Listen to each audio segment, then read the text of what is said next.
I'm black, y'all, and I'm black, y'all, and I'm blacker than black, and I'm black, y'all, and I'm black, y'all, and I'm black, y'all, and I'm blacker than black, and I'm black, y'all. I'm blickety black, blacker than black, black, I'm blacker than black, yo, because I'm black and I'm back.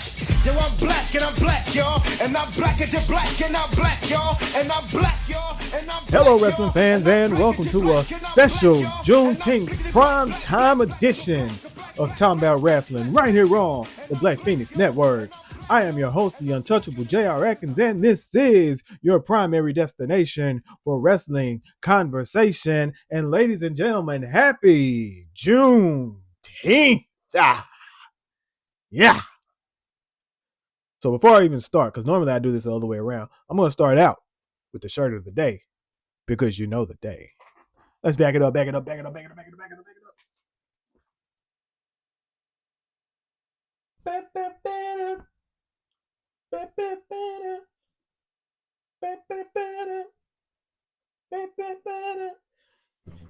That's right. Y'all know what time it is, man. They're not like us, okay?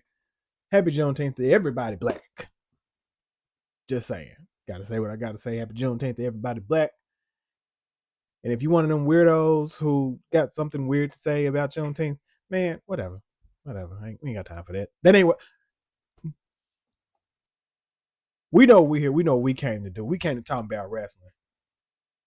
Again, thank you to everybody who's tuning in on this special Friday primetime edition. Because I told you last week, I told you earlier this week, last week in general, hey, wasn't really feeling up to it. A lot of emotional stuff happening, personal things of that nature.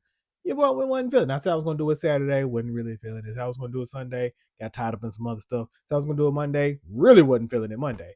And I said, you know what? Let me tell the people what I'm going to do. Because I know why you're here. I know what you signed up for, and I'm going to give you what you want. So not only are you still getting an episode tomorrow, but I said, let me give them a special Juneteenth edition. Juneteenth edition. I don't even know what we're going to talk about for real. I'm probably going to focus on a lot of WWE stuff because it kind of fits in the Juneteenth thing, right? Kind of fits in the Juneteenth thing. And then I'll talk AEW tomorrow, okay? Because there's a lot to cover in AEW. But there's some stuff with WWE. And not only that, I'm not focusing on everything in WWE. But there's some things in particular that I want to focus on. And it'll be a great show for today. So again, thank you for tuning in. If you're new here, make sure that you like, you share, you subscribe. Make sure you hit all the things. You leave a comment, you engage. Okay. If you're listening on Spotify, make sure that you leave a rating and a review. Okay. Do all the things. Listen, watch wherever you be, whether it's here on Substack, whether it's on YouTube, whether it's on Spotify. Do all the things. Make sure that you engage with your boy because we are on the road to 50 by the end of the year. 50 by the end of the year. We can do it. I believe we can do it. We're halfway through the year, and I'm probably halfway to the goal. I think we can get there.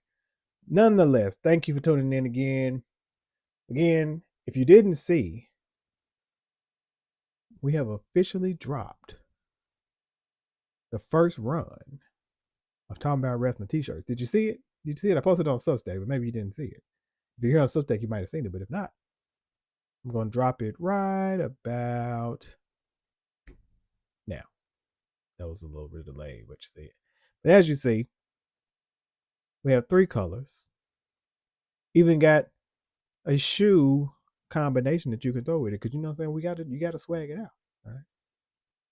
You gotta swag it out. So they're available. I wasn't gonna drop these for a while, but because I felt so bad about not getting an episode out last weekend, I said, let me go ahead and drop these. All right. So if you're interested, hit the comments, or you can even leave me an email, send me a inbox, whatever you want to do to get in touch with me. Because I don't have my store up necessarily, but I can fulfill the orders personally and individually. So I am the store basically. So if you're interested, get at me. I can make sure that you get those. Those are available now. I don't even have a price on them necessarily. Let's say, I'm not gonna say. Inbox me and we'll talk about it. I'll say we'll talk about it. But nonetheless, thank you again for tuning in. And let's do what we do best. Let's talk about some wrestling because in WWE, it's perfect that we're going to talk about this and it's Juneteenth. Because At the time this episode is probably going live. Prime time, baby, on a Friday night. SmackDown is also going on, so you may be watching this after the fact. That's right. You may be watching this after the fact. You may be watching this during the fact. Who knows? We'll have a much clearer picture. And I'm pretty sure I know how this is going to go. But the King of the Ring is in full swing and things are doing the thing. Now, the last time we talked, I'm pretty sure it was like right after Clash in Italy, where Brock Lesnar defeated Obafemi. And then on Raw, Obafemi qualified for the King of the Ring. Great. None of the stuff makes sense, but it's fine. So we're going to talk some Obafemi first, because we have to talk Obafemi to talk King of the Ring, but we're going to talk about a little bit of everything. Obafemi qualified for the King of the Ring. So he's one of the, was it 4? Because we skipped a round of 8. We went straight from 16 to 4 because they did them in fatal 4 ways, which is a very cheap, shortcut way to do a tournament. The fact that you could have had all these matches on all this TV time you got, and instead you decided to do 4 fatal 4 ways for each tournament. So I mean, you got 8 matches out of it. You still could have filled up TV time, but you know, Vince Russo said there's too much wrestling on wrestling TV, and apparently WWE still operates under that mentality. But that's neither here nor there. We're not here to bash necessarily. So Oba qualifies. He's in the final 4, if you will. Also qualifying in the final 4 was Dom Mysterio. All right. And on the other side of the bracket, you had Javon Evans in the spot that we just knew was reserved for Seth Rollins. We wrote this finals out. I think everybody wrote this finals out as Oba versus Seth. I think the last episode, I said it. Oba versus Seth. Brock maybe gets involved some kind of way, especially considering the Vision / Brock Lesnar / Seth Rollins connection of it all, and the Obafemi of it all. Somehow that would all kind of tie together. We get Seth versus Roman at SummerSlam, and Brock versus Oba at SummerSlam as well. Javon Evans took that win thanks to Braun Breaker. So we're still doing the Vision versus Seth Rollins thing. So that's still a thing. That's not blown off yet. Because again, 50-50 booking, right? Because, well, I can't even say that because I think Seth already got it. No, he didn't. Braun beat Seth. Seth beat Braun. So now we got to have the blow off. 50-50 booking still. Old habits die hard. Old habits die hard. Because this should have been done. But then it couldn't be done one and one. Right? It had, whatever. So anyway, and in the final spot, we had Jey Uso, again, of all people, because let's see if I can find. When did Jey qualify? Or was it this past week? I think it was. It was in the main event, wasn't it? Yeah. So in that match, you had Jey Uso, LA Knight, Finn Balor, Royce Keys. If I were, and truth be told, I didn't even think Dom was going to be there either. But then there he was qualifying. So go figure. I might have gave that. I think I was planning on maybe giving that to LA Knight. But truth be told, I didn't even look at the rest of the bracket. I'm going to be honest. I don't think I looked at the rest of the bracket because I'm like, it should be over. And the only other name from the other side that I saw that made sense was Seth. So I don't think anybody else who was in there even mattered.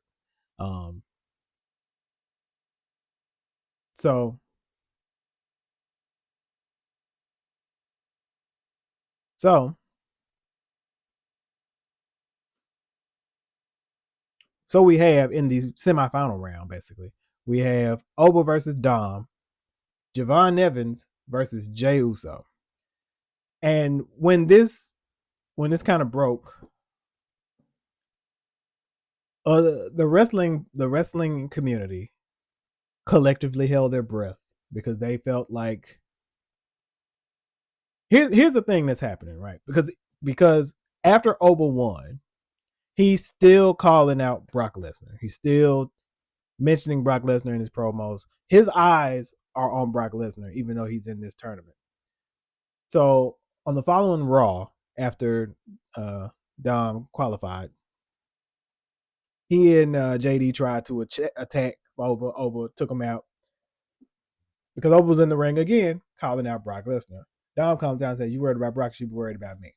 Listen, everyone is again collectively holding their breath because we're clearly leading towards Brock versus Oba 3 at SummerSlam in Minnesota, right? Duh. Us, the wrestling world, well, for the most, a lot of people in the wrestling world, collectively holding their breath that they would have for whenever Brock returns. Because Oba in this tournament, if he's not winning, it's going to be because of Brock. So collectively holding our breaths for when Brock will return. At what point in this tournament will he screw Oba Femi?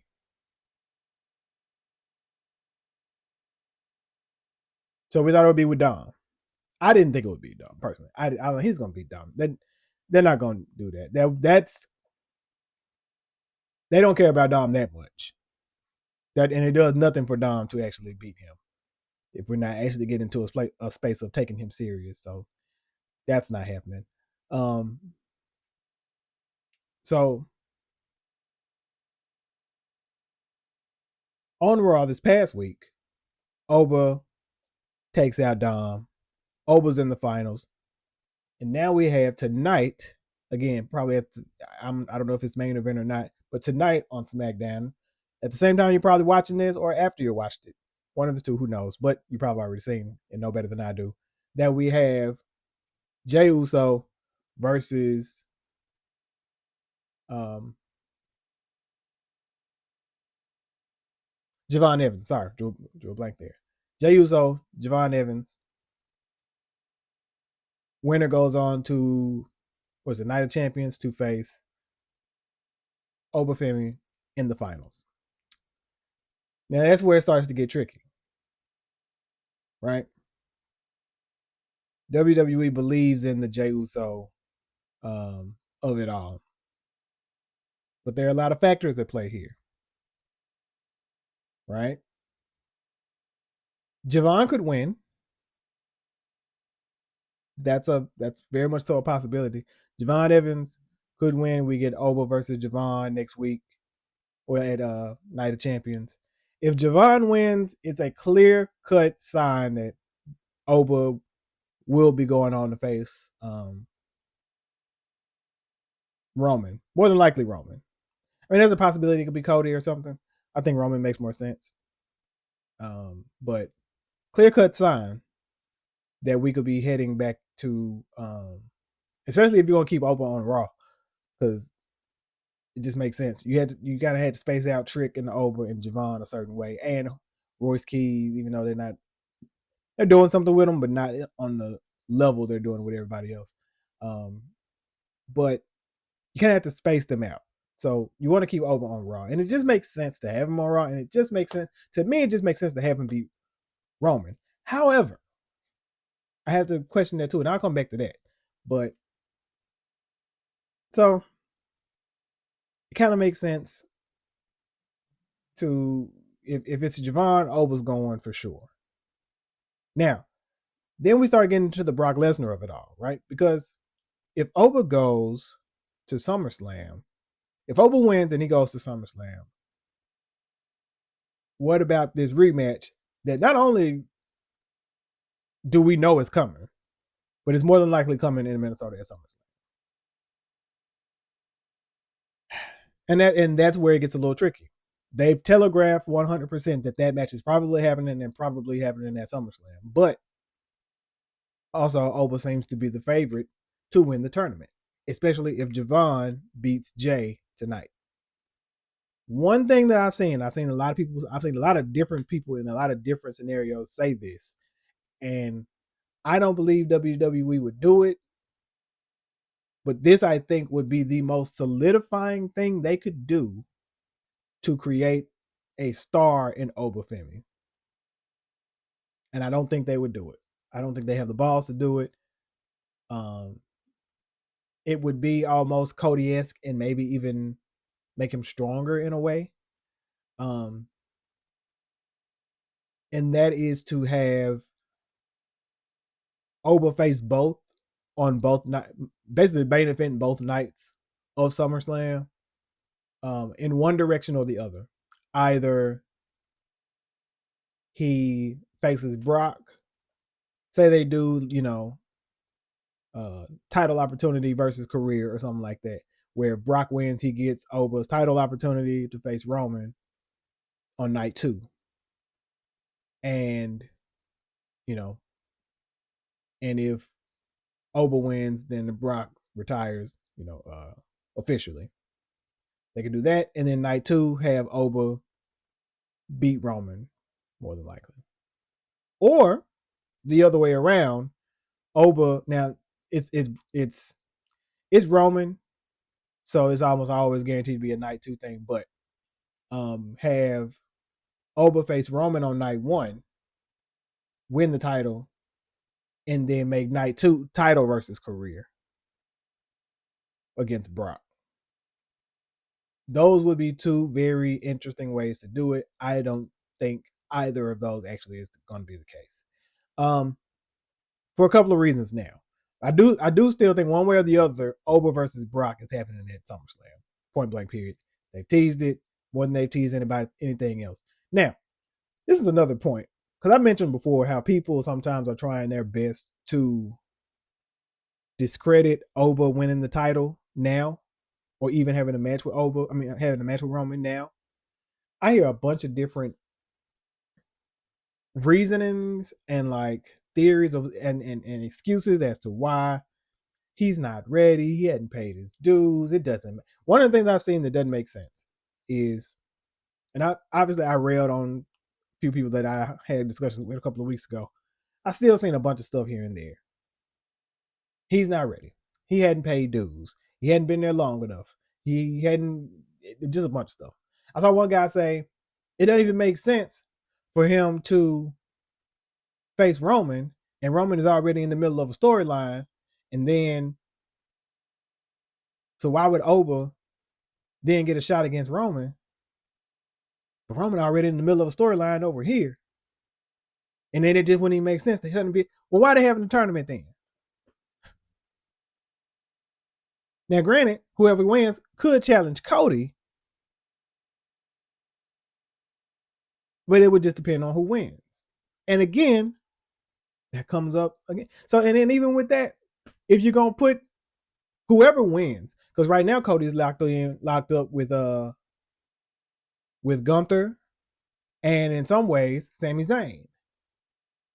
So just like Roman's in a storyline, so is Cody. So what difference would it make? And what difference would it make if it was Oba or anybody else? Now, Seth would have made sense if he had won. You could just kind of slide him in because there's so much history, and it really wouldn't matter. And it would be Roman probably getting his win back, which you can kind of do whatever with. But why couldn't it be Oba? Because then why are we having the tournament if we're concerned about the fact that they're already in a storyline, so now they can't be in this new thing because they're already in a storyline. What difference does that make? It doesn't make a difference. Doesn't make one at all. Doesn't make one at all.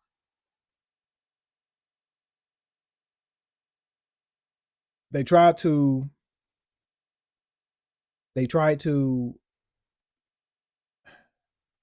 make the the difference in like, oh, he hasn't been there long enough. There's so many different excuses as to why people feel like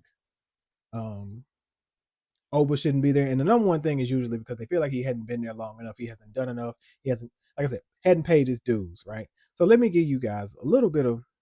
I have it written down. So I had it posted somewhere. But I got to look it up so I make sure I get it right again. So here's what we're gonna do. I'm going to Google the time between Brock Lesnar's TV debut and his first WWE championship. So here we go. You heard? You ready? You guys ready? All right. Brock debuted on TV, not even in a match, just when he first debuted on TV, March 18th, 2002. All right. All right. March 18th, 2002. Oba debuted on TV in January, if I'm not mistaken, before the Rumble. I believe. If it wasn't before the Rumble, he came after, somewhere in there.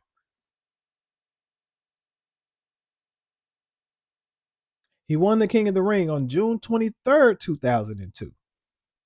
3 months in to his debut on TV. Debuted in March.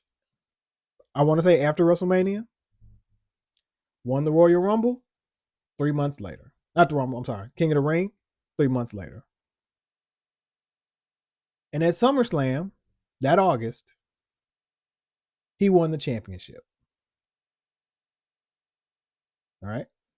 So from March to August, March, April, May, June, July, August. 5 months it took for Brock Lesnar to go from debuting on main roster TV to winning the championship at SummerSlam. So why isn't it good? So it's good for Brock, but not good for Oba? I saw somebody say, "Oh, Brock, Roman, it hadn't been enough time. Roman just won the championship. He hadn't had the title long enough to drop it to Oba." Ah, okay. Well, let's look at this.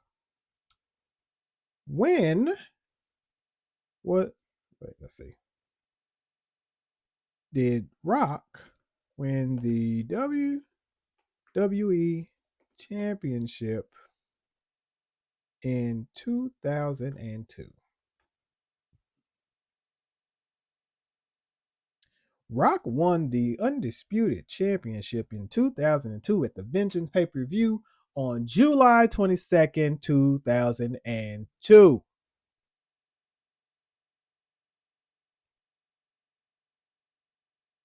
SummerSlam, did you say August 24th, 2002? So a little over 30 days. We're talking about The Rock. The Rock.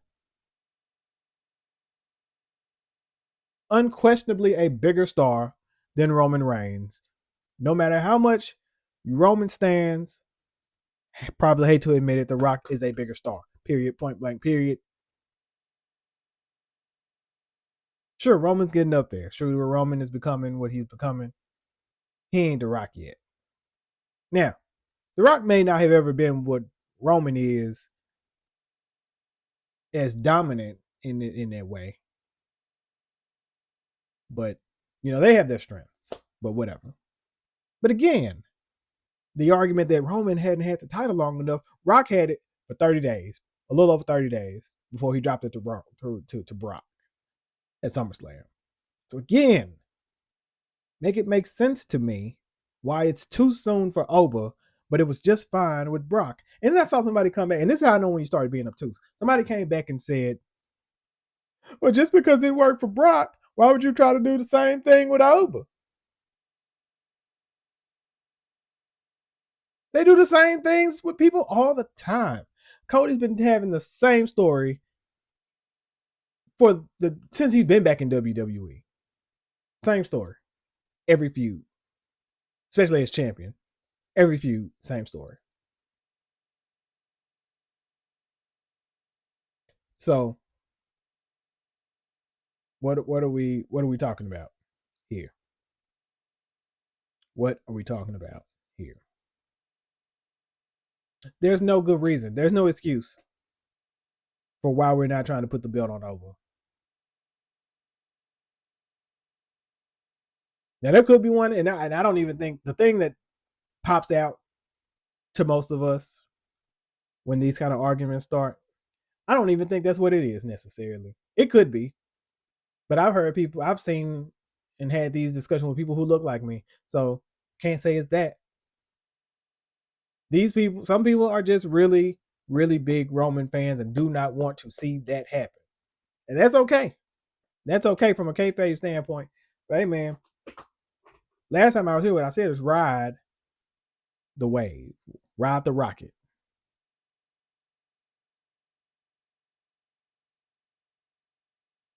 So that leads us to the other side of the bracket. That's enough on Oba right now. That leads to the other side of the bracket. Javon versus Jay. Again, I don't think I saw Jay getting here. I didn't think we were going to do that. Until Roman gave him the marching orders, basically, hey, you've had this one, but you hadn't had that other one. Go get that one, and then we'll have both. Because it's two sides to the table. An interesting premise. I'm going to be honest here.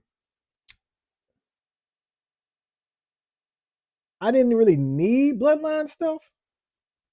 There's some interesting dynamics kind of happening, kind of playing out with this one. That might be a little. I think we're still. I think Roman's still a heel. Roman's still a heel. I don't know. I don't know what else we might be thinking, but Roman is still a heel. Um. So go figure. Um. That notwithstanding, so on the other side of the bracket we got Jay and Javon. Um. And the minute that Jay won his qualifier, again, the IWC turned into like, oh no, are we gonna have Jay win? Because if there's anybody, if it wasn't Seth, Jay, they hold Jay in some high regard. I'm personally not one of those people who thought that his solo run, his world title run, was a failure, like a lot of people say. I mean, I guess it wasn't like the greatest, if you ask, but like I didn't think it was bad, like a lot of people have said. I'm not in that camp. Um, I was happy to see it. I don't think he's like the best on the mic. Sometimes he can be cool. He doesn't have like a control. It always seems wild and like unrefined, but not in like a smooth way. It's strange. His promo style is strange to me. Um, but he's not terrible on the mic. He's not smooth. Like Roman is smooth. Roman figured out like this heel character for Roman. You can tell it feels natural because nothing he was doing before ever really felt natural. This feels like it's natural, like he's gotten the groove, like he's like, from 2020 to now in the groove, firing on like all cylinders as far as promos go. So there's that. Um that being said, again, so there's one side of it that says if Javon ekes out the win over Jay, and that's could happen because there's the LA Knight thing with Jey Uso, we seem to be on a collision course there. LA Knight could cost Jey Uso either tonight on SmackDown or in the finals against Oba. Um,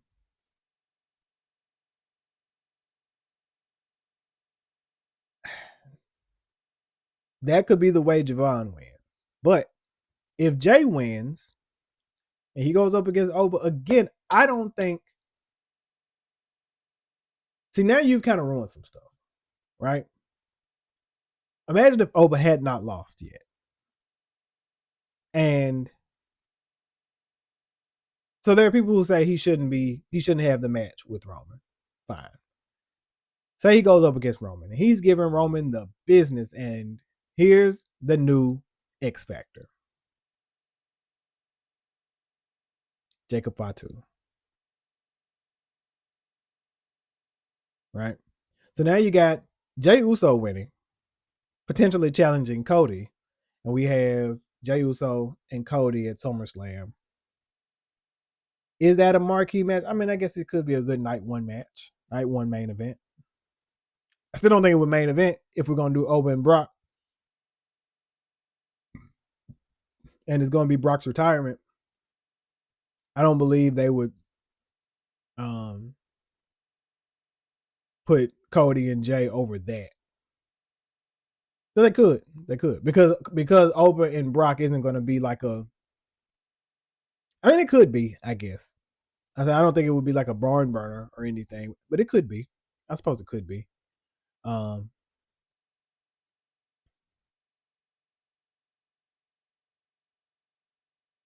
the matches they've gotten quote unquote progressively longer, I guess you could say. They've been mostly spammy kind of matches, so we'll see. Brock doesn't really do long matches, but he does know how to do a main event that lasts some time or enough to be a solid main event. He's had plenty of them with Roman. He's had plenty of them with. I mean, they could book it like that way, so it's fine.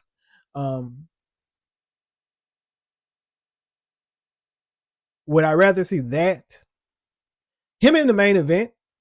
I think still. I mean, it'd be a good mark. But here's the problem: he's already lost, right? And the only loss he has right now in WWE speak, he didn't win the Rumble. That doesn't really count.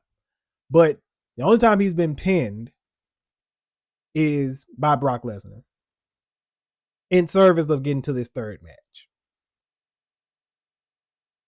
that nobody asked for, but whatever. Because now we have kind of, because people justify the loss in Clash in Italy as the setup to this third match. So the third match has to happen, otherwise that loss in Clash in Italy doesn't make any sense. Okay, so there we are. So that match has to happen, and he'll win, and that's fine. If we're not doing a 2-night thing, because I don't think that's going to be a thing, then that's Oba's weekend. I don't know what Roman does. Cody probably will face Jay. And who knows who steps in? Maybe LA Knight and Roman or something. I don't know. LA Knight isn't really sniffing Roman right now. He's still kind of stuck at Jay and soon Jay Jacob Fatu. So then what is Roman doing for? If that comes to pass, then what is Roman doing for SummerSlam? So everybody's saying that he's in this feud. The Jacob Fatu feud is now over. Jacob Fatu is now firmly in the bloodline. Who does Roman face at SummerSlam? Who else is on Raw that makes sense? Because the person that could have been didn't win King of the Ring. Didn't even win his qualifying match for King of the Ring. Still stuck in the Vision feud.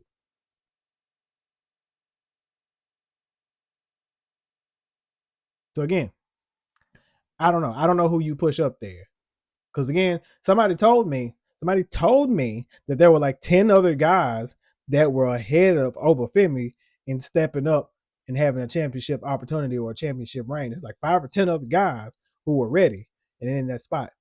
And if that's the case, then who is up next for Roman? Now, here's the X factor again, because I say it again, it's kind of ties some of this stuff together about the bloodline. So elsewhere, we have Jacob Fatu is all in the bloodline. And he like, look, I don't really care about Jimmy and Jay, particularly Jay, but I acknowledge my tribal chief. And just like he was in Solo's bloodline, he is immensely loyal. Immensely. And Roman is used to having loyal. Roman is used to having people call the shots. But there's something different with Jacob Fatu. He gave him a brown Ulafala, which had Jay kind of saying, yo, I ain't got no Ulafala. What's up with that? I don't like that. Hey man, I was the right hand man for years, and I ain't getting no Ulafala. What the?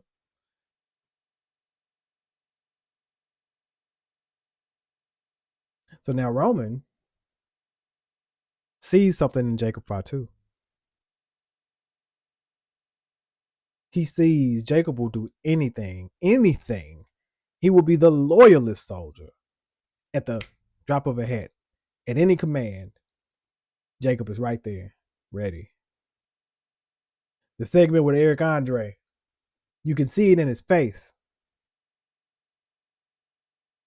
You can see it in his face. Jacob Fatu's on the attack. And Roman's like, no, stop. Get down. Get down. And he starts to get down. And Roman's like, oh, that worked?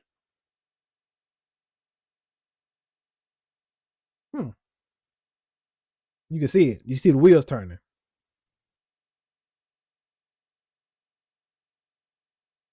Get his ass.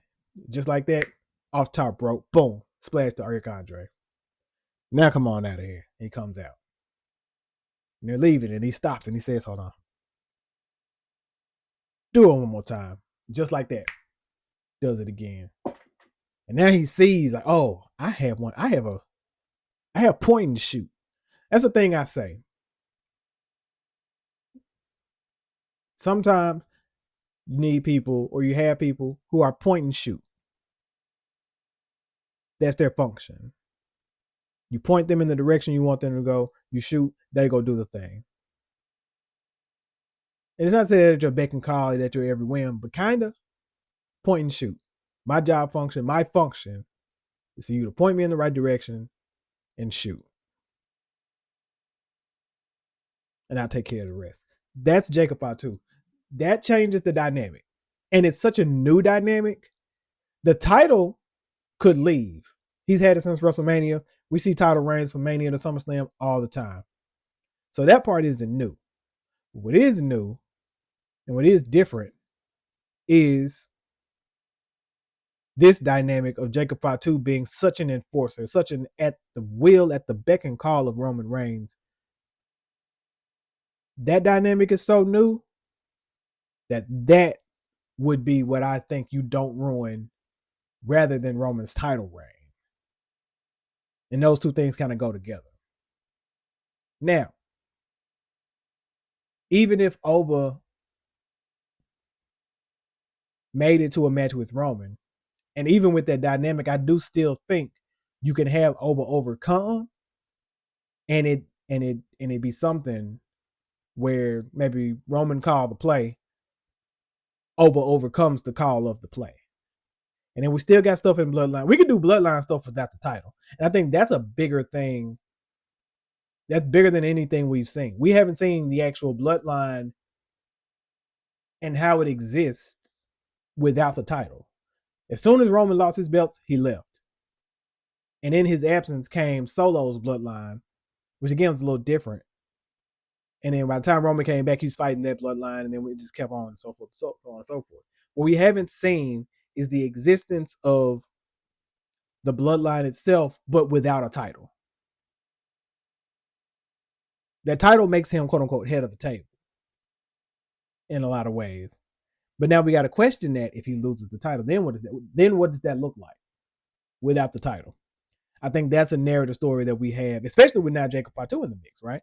Because I think there's something there as well that you could do. So I'm not entirely sure. I will say this. It's very interesting. There are a lot of different directions this can go, and I can say I don't know anymore. I still am caping for an Oba Femi title run. And I think that they could get there. I still think that's the way. I still think that's the move. And I don't think anything that's going on kind of negates that. But I think there are some narrative choices that could be made. That's what I will say. That's the most I would say. There are narrative choices that could be made. And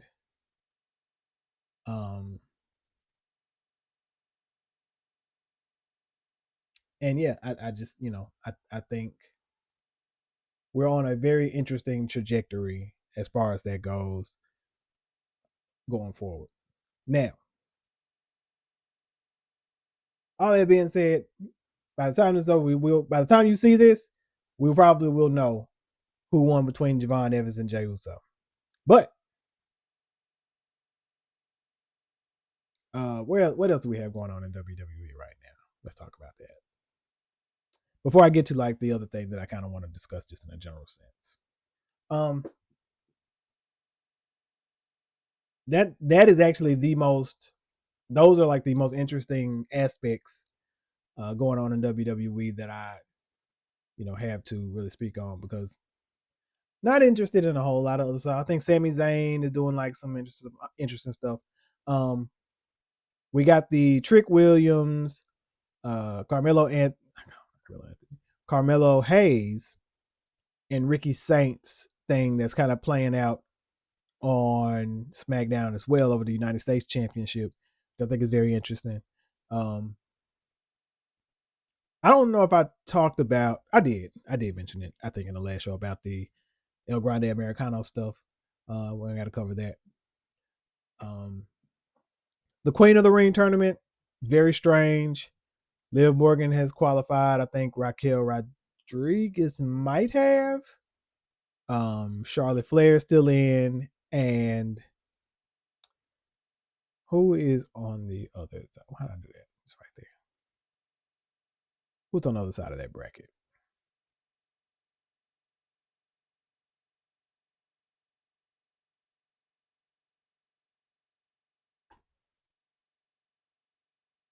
So our four finalists now are Io Sky.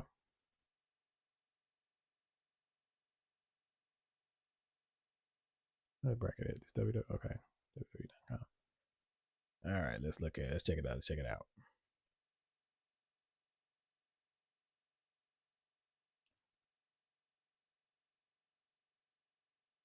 Okay. All right. Very interesting. So our final four were Liv Morgan, Charlotte Flair, Io Sky, Raquel Rodriguez. I think it was. I guess it was on Raw.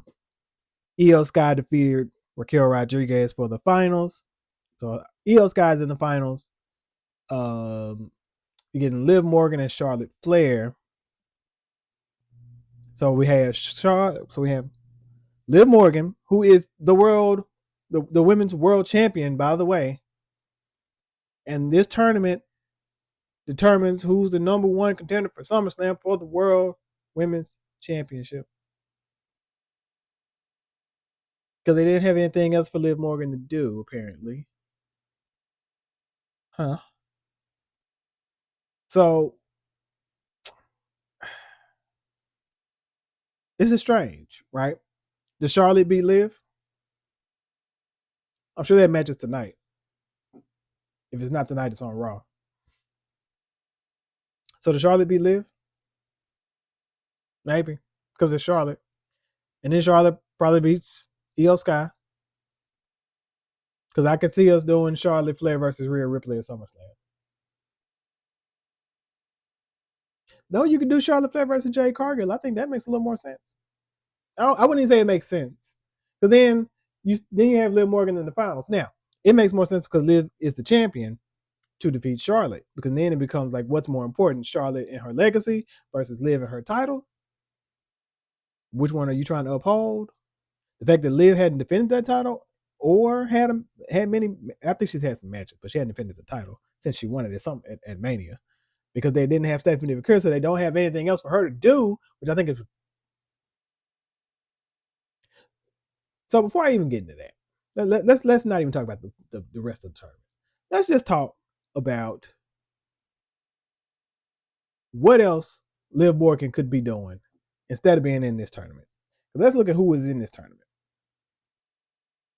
Becky Lynch. Okay, she just lost the Intercontinental title. So she was doing that for a while. So maybe she's been a little tied up. Fine. Alexa Bliss is on SmackDown. Chelsea Green is on SmackDown. So Aruka's the Intercontinental Champion. I don't even know why she was in this tournament either, but close enough. Whatever. That's a little better than the actual champion being in the tournament. Lyra Valkyria. Easily could have done something with her. She's on Raw. Do something with her and Liv Morgan. Why not? Charlotte, Jade Cargill on SmackDown.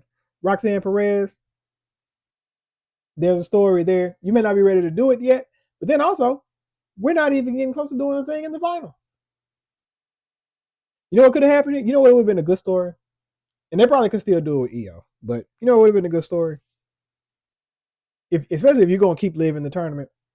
And this may still be what happens. Liv gets to the finals, loses to whoever's on the other side.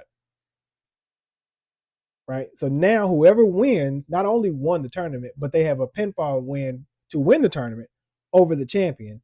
And then SummerSlam is actually a rematch against her. And then it falls where it may then. That with Roxanne Perez would have been good. I saw a lot of people kind of saying that probably is what was going to happen with Raquel Rodriguez, but apparently now that's not the case because Io won, right? Let's continue. Io Sky, she's actually advanced. She's in the finals.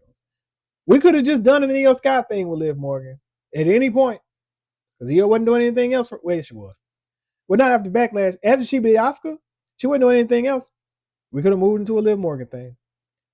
Julia's on SmackDown. Lash Legends on SmackDown. Bayley. Why not do a Bayley Liv Morgan thing? We could have done that, but we were too busy trying to push them to the tag team titles. Of course, Raquel Rodriguez.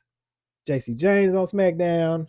Kiana James is on SmackDown. The majority of the women in this tournament seem to have been on SmackDown, and there's nothing for anyone on Raw to do. Make it make sense. There are only a handful of women on Raw, and they're all, I don't know if they're like babyface stars. It seems like they're babyface stars on the women's side. You got like Sol Ruka, like I said, she's in Intercontinental. You got Lyra and Bayley, who are in the tag team, but they're baby faces. But again, in the tag team. That's really it. Becky's a heel. Roxanne's a heel. Let me get back here so you can see what I'm counting. Becky's a heel. Roxanne's a heel. Liv's a heel. Raquel's a heel. Even out of the 16 people in this, 1, 2, 3, 4, 5, 6. So half the people from Raw, half the people from SmackDown. So it was 8 and 8. And with 4 baby faces, 4 heels. 3 of those heels were in the Judgment Day. One of those babies is the Intercontinental champion. The other 2 are in tag team contention. And then there's Io Sky. Are there any more baby faces in the women's locker, in the women's division? Whatever. Anyway, all that being said, that tournament's strange. I don't even know what they're doing there at all. I'm not even going to claim to pretend. So there's that. So that's my WWE talk for now. There's some other stuff in there too, probably, but we're not even gonna cover that because I don't want to go too long with this because we're in prime time, baby. And we're already running close to an hour. And it's Friday night and it's Juneteenth. I want people to get out and celebrate. I don't know. If you hadn't celebrated all day, if you haven't been on the grill all day, go have a drink or something. Juneteenth style. Okay? Just some Henny or something. I don't have any Henny. I'll probably get some Crown a little later though. Right? Don't threaten me with a good time. All right. All right.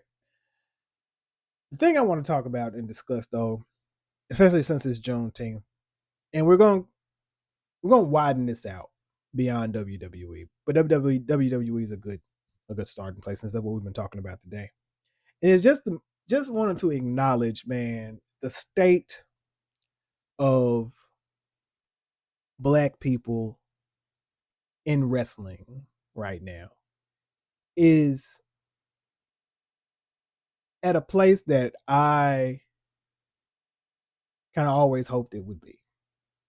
WWE as a company is very questionable with their allegiances and the people that and you know, the things that they are willing to do, basically. And they've had a very questionable history when it comes to people who look like me, people who look like us, if you will. Very questionable history, very questionable standards and practices, some of the things they've done, some of the ways they've treated people. Championship gold and being in the championship caliber has always been such a hit or miss thing. Some of the characters that they've chosen to portray, some of the ways that they've kind of dealt with stuff, it's been so questionable. There's been so much random stuff especially under the old man. Like we've gotten away from a lot of it now, like especially under the old man, like some of the stuff we were doing, and even Triple H too, in some ways. Some of the stuff we were doing is like, what? NXT kind of became a little bit of hope because it wasn't again under their cartoonish nonsense of the old man. Once you get to that main roster, man, things took a turn. We had just the way some things were played. Like we had Ahmed Johnson, right? And there seemed to be a very strong case that Ahmed could have absolutely 110% been a WWE champion at some point.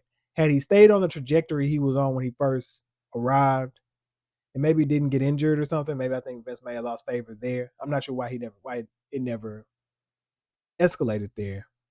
But had he kept on that trajectory, we could have absolutely seen. I think we could have seen Ahmed as a champion back then. But even beyond that, it's weird because then like you get the one of the first, like nationally, I guess you could say, recognized world champions in Ron Simmons. You get him, and the first thing you do is stick him in this Roman gladiator helmet and outfit and make him Farouk Assad. And what? One of the best rebrands ever is him from that into the Nation of Domination leader. And listen, some of that stuff was kind of inflammatory, and I'm not sure the timeline, but he might have been biting a lot of New Jack stuff, and New Jack's was way more. New Jack was different, but that's another story for another day. But but also, hey, if you're listening, then some of the stuff he was saying, he was Farrakhan basically. He was the Nation of Islam. He was Farrakhan, and he was spitting it like that. And it is the most real, in a lot of ways, a voice that Black people have had in WWE ever. If you go back and listen to some of those things he was saying, even if you don't think he's right per se, it's the most they've addressed that kind of. And it's funny because they made him a heel, right? He wouldn't be a heel today. If Farouk came out saying, I mean, he probably kind of would be a heel, but like it'd be one of them. It'd be a very hot situation. It'd be a very hot situation if they did it today, because now we would see some of that stuff and be like, I mean, he got a point. Listen, that was Attitude Era, right? That was Attitude Era, and it was different because let me tell you, you let a Black wrestler go out there and be what Farouk was, and not even necessarily what he was. And it's funny because I think a lot of people thought at one point that that's what the New Day was going to be when they first. And it's funny because I think we do that every time some Black people get together on TV, on WWE TV. We think it's going to be Nation of Domination 2.0. It never works out that way, and there's no reason for it to. There was only one Nation of Domination. We're in a much different political climate. Though I think it would land differently if you did it now, but I don't think they have the balls to do it. I don't think any company has the balls to do it, AEW either, to let them do that. To let them really be like, in AEW maybe, if it would happen in AEW, but it's such a politically charged, and it would just, it'd be hot. It'd be hot. It'd be hot. You start racing to the mix, it get hot. So I don't think they would do that. But what Farouk was saying back then really touched some nerves. But you didn't have plans on putting him in a to do anything serious with him, and ultimately, what he did only really serves to have given way to The Rock. Rock joins the Nation, usurps him as the leader of the Nation, the ruler of the Nation, as he will. And then it becomes something else. It was something. I mean, it was always kind of diverse. People kind of forget that the original iteration of the Nation was Farouk, Savio Vega, and Biker Crush at that time. which then gave way to the to the race wars between the Nation of Dominations, Los Boricas, and DOA, Disciples of Apocalypse. A biker gang, some I don't want to call them cholos. I don't think they were cholos, but the biker gang, a white biker gang, with all the connotations that come with that. The Nation of Domination / Islam, and the Hispanics, the Latinos, the Latinos, the Puerto Ricans. They were all Puerto Rican, if I'm not mistaken. That's a little hot. Yeah. So go figure. Um, Rock elevated to becoming a champion, and that's another heated debate when we're talking about being black and The Rock, and they're like, Rock is black. His daddy black, he black. And I get that. That's fine. And the way I've kind of gotten around saying that, it's like he is black, his daddy black. Absolutely, right? WWE only promotes him as black when it's Black History Month. Because other than that, and even to him, he focuses on his Samoan heritage more than anything. His tattoos are Samoan heritage. He has Samoan heritage. Everything about him is Samoan. Moana, Southern Samoan heritage. His tequila, Samoan. Terramana, Samoan word. His cologne, his body care thing that he has. Everything about him is focused on Samoan. We are claiming him as black because his daddy black, but nothing about him says he whatever. So it's tricky. It's tricky. I know it's a controversial subject. It is what it is. It is what it is. And then we move into Kofi Mania, where when Rock won the title, it wasn't big like it is, like it was in any other time. Again, and that goes into we thought, even then we thought of him as black. We knew it was a Samoan thing, but we thought of him as black. But it wasn't like a rejoicing thing then. But The Rock was The Rock. It was like, oh, okay, cool, yeah, The Rock. First he was a heel, and then when he finally got the title as a babyface, it was like, okay, cool. But that was just because he was The Rock, right? And he did kind of represent it. I don't think people had the gravity that they have for it now, right? Kofi Mania, and there have been different things that have happened in between, right? You got Mark Henry, you got Rusev crushing before he lost to John Cena when he was the United States champion, and probably even on the way to said championship. He crushed a lot of black people in the process. Wasn't lost on us. And I don't know if it was intentional there or not, but we noticed it. Brock Lesnar is the black momentum killer. So Kofi Mania was a big deal because we've seen it. By that point, R-Truth was a joke. Talking about Ron Truth Killings, who was an NWA champion down in TNA. But WWE, he's just good old rapping R-Truth, and he's always been a joke. Always been a joke. Because even before we get to like this version of R-Truth that he is now, that he's kind of been for the longer period of time, like there was a little bit of time in there he was kind of halfway serious. And some of that heel time, he was somewhat serious, but he was kind of like silly as a heel. But a little more serious, but still kind of silly. There was like a short period of time where he was kind of like a real deal thing. And then it kind of started with like the Pretty Ricky character that he was doing, like with the teeth and kind of prank. They, so they never had any kind of real intent for him. So there's that. And he had so many stars that could have been champions. Shelton Benjamin could have been a champion, and he didn't talk enough.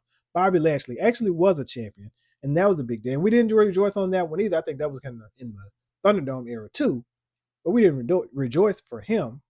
But we had already had Kofi Mania, so it's kind of hard to have that same rejoice moment there. Kofi Mania was different, and Kofi Mania felt like, sure, Rock had won before, But Kofi Mania feels different. Because Kofi's, look, what again, say we will about The Rock. Kofi's black. Blackity black. Ain't blackity black. Period. So it meant something different. And then Big E won. And like I said, and then in there, Bobby Lashley won. Because Big E won from Bobby Lashley. And even that Big E won it from Bobby Lashley. Huge. Because that's the first. That we finally got to a point where a black person can beat another black person for the world championship. Wild. Wild. Wild. We had Bianca and Sasha Banks / Mercedes Moné main event WrestleMania. Wild. Absolutely wild. And a great match. The progression of Bianca Belair has been one of the most beautiful things that I can recall in wrestling. And now we've gotten to a point where we have a Naomi, where we have a B-Fab, where we have a Jade Cargill, where we have a Bianca Belair. And if you want to go on the other, I mean, we have a Lash Legend. Let me look at this tournament again. Where we have a Lash Legend. We got, I mean, look, I just said the stuff about The Rock. Okay. Sol Ruka, Kiana James. They're black. You know, their dad is black, I guess. I think Kiana James' dad is black. All right. You know. Like I said, B-Fab. You want to go over to the other side on AEW? You got Athena in ROH and kind of in AEW. You got Maya World now in this Owen Hart tournament. Queen Aminata, Willow Nightingale. Still got Mercedes Moné there. It is, you got Trisha Dora and so there's some other ones there too. There's a lot of them. We're in a, and now even moving into this generation, right? Now you got Obafemi, Javon Evans, Trick Williams, Ricky Saints, Carmelo Hayes, the Street Profits, Montez Ford, Angelo Dawkins. We are in a golden age of big time wrestlers who could become world champions on a major stage now. And I love to see it. Again, Swerve Strickland over on AEW. You got a lot of legends. AEW's, because now you got Bobby Lashley against Elton Benjamin over there as well. Leo Rush doing some amazing things, some amazing character work that you wouldn't normally see from. That's another thing. It's not just that they're black wrestlers. It's that they represent such a gamut. Oh, and I mentioned the New Day, but I didn't really mention the New Day. Like I mentioned them individually, but just the New Day as a whole plays into what I'm about to say now. Because not only are there black wrestlers there, right? Every one of them's a little different. Every one of them represents a little something different. New Day at their height was the kind of nerdy, geeky, or even blurred, kind of a black nerd kind of thing. They were in the anime, they were in the characters, they were goofy, they were silly, they were serious and silly and goofy at the same time. They were entertaining at the same time. So they would do stuff like twerk and come out of a cereal box and wear unicorns and play the trombone and, you know, wear pink and blue, and like they did all those things. And then at the same time, they could be serious and they were accomplished as baby faces or heels. The heel turn against Big E, that segment was phenomenal. Now, they didn't do nothing after the fact with them. That's neither here nor there. And even when they weren't really doing anything, they made the most of it to still be entertaining. So all of them were a little different. If ever there was that we are not a monolith thing was true, it would be right now. Swerve's different. You had Keith Lee. NXT for a second also was a hotbed of black talent. You know, for what you'll say, for whatever, you know, came to be of it, Velveteen Dream was on his way. Talk about over. Go back and watch some prime NXT with the Velveteen Dream. Again, controversial as it may be for everything that happened with him, and whatever that is, that ain't what we're talking about. We're talking about him being over and having the hot ticket. And again, completely different than anything you had seen. Again, Keith Lee, big dude, but athletic as all get out. Even back in over in AEW, now you got Shane Taylor Promotions. Shane Taylor, the Infantry, Lee Moriarty, Trisha Dora. They got Anthony Ogogo in there too. He kind of throws that off, but still. So it's just great to see. So if nothing else, it's Juneteenth, and I want to give all of those people their flowers. I want to give the state of black wrestling its flowers. And that's just on mainstream TV, because let's not even get into, look, I haven't had an opportunity to keep up with it the way I would love to or attend the show. I intend to at some point get to North Carolina to see is Ashe? I always want to say it's Ashe. Is it Ashe? One of the two. Ashe, whichever one. Wrestling. I absolutely want to make it to see one of those shows. And if you don't know what I'm talking about, make sure you go check out Ashe or Ashe, one or two. It's ASE Wrestling. Make sure you go check it out. A pretty much black wrestling collective, if you will. That have a lot of, I forgot, Ricochet in there too. Ricochet and the Demand. Again, something different. Hurt Syndicate, Cedric Alexander, something different. And it spans the diaspora, because what can we say without saying anything about Ricky Sosa and the bunch of other talent that's in TNA? Right now, it's a great time to be a black wrestling fan, probably more than in any other period in time. Because we're so integrated now, more than we've ever been. And I've been watching wrestling for a long time, man. I can, from my perspective, this is the most amount of black integration. And not just black integration, but people you can look at and say, okay, not only could they be the champion, they need to be the champion. And it's not because they're black. I left out Booker T. All this that I'm talking. Because how could I forget Booker T and Steve Ray for that matter? But you know, we got behind certain people because they were black a certain way. Booker T's one of those people, because there wasn't a lot of us. It wasn't a lot. Booker T was, we like The Rock for a certain reason. Booker T was like, this gonna sound kind of crazy, a much blacker Rock.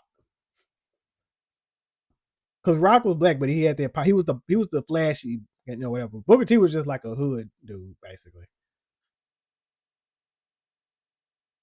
You'll hit this spinner on it now, and him losing at WrestleMania 19 also, which kind of gave way to a lot of the energy behind Kofi Mania. Nobody probably would discuss that on the WWE level, but that's absolutely a thing in the black wrestling fandom. It was like, yo, you already screwed us once with this WrestleMania 19 thing, so you got to do right by Kofi. So again, it's just so good to be in the space we're in now. Whether if Oba doesn't win the championship, WWE is stuck in their ways. But I think he will win one eventually. If you can't figure that out, I still say ride the Oba Femi wave. But even if you don't do it now, if you decide you want to hold off on it, I do believe he will be a champion at some point. We got Swerve, the first and so far only black AEW world champion. Leo Rush just won the ROH TV champion with the character that he's doing, which is fantastic. Ricochet and the Demand doing great business over there. The Infantry in the ROH, again, great business. There's so much good stuff happening in AEW, in WWE, in TNA, in Ashe, ML, wherever there's wrestling, there are black people who are killing it. And I just want to give them their flowers on this Juneteenth. In any lifetime, in any reincarnation, whatever you want to call it, I would choose to be blackety, blackety, black every single time. And that's my time. So, thank you again for tuning in to this special prime time Juneteenth edition of Talmbout Rasslin. I am your host, the untouchable J.R. Atkins. Again, if you are new here, if you enjoy what I had to say, make sure that you hit that subscribe button. Make sure that you like this post. Share it with everyone that you can think of. If you're listening on Spotify, make sure that you leave a comment, a rating, a review, do all the things. Leave a comment here as well. Comment, if you're watching this, comment your favorite black wrestler and your favorite memory of a black wrestler, because it goes back even further than the ones I named. My point was to say that where we are now is one of the highest points that there's been for black wrestlers in history. But hey, I know some of y'all might have been around in that Big Cat Ernie Ladd days or JYD days, and I know those were lit. So leave a comment, let me know who's your favorite black wrestler, your favorite memory from a black wrestler or black wrestling moment. Leave that in the comments. See, you got a test now. You got a choice. And that'll let me know you watched to the end, because I said a lot, and it's been over an hour. So do that. If you're following, if you're here, we're on the road to 50 or whatever the number is on YouTube. I have to watch again. But if you're here on Substack, make sure you hit that follow, that subscribe. If you're watching me on YouTube, make sure you subscribe on YouTube. Follow Black Phoenix Brand on YouTube. Follow Black Phoenix Network here on Substack. And again, stay tuned for Talmbout Rasslin. Now, you will see me in the morning. This is the prime time edition, but Saturday morning, I'll be right back in your face. Okay, Saturday afternoon. I'll be right back in your face with another edition of Talmbout Rasslin. So, with that being said, until next time, as always, we are out. I'm black, y'all, and I'm black, y'all, and I'm blacker than black, and I'm black, y'all, and I'm black, y'all, and I'm black, y'all, and I'm blacker than black, and I'm black, y'all. I'm blickety black, blacker than black, I'm blacker than black, yo, because I'm black and I'm back. Yo, I'm black and I'm black, y'all, and I'm blacker than black, and I'm black, y'all, and I'm black, y'all, and I'm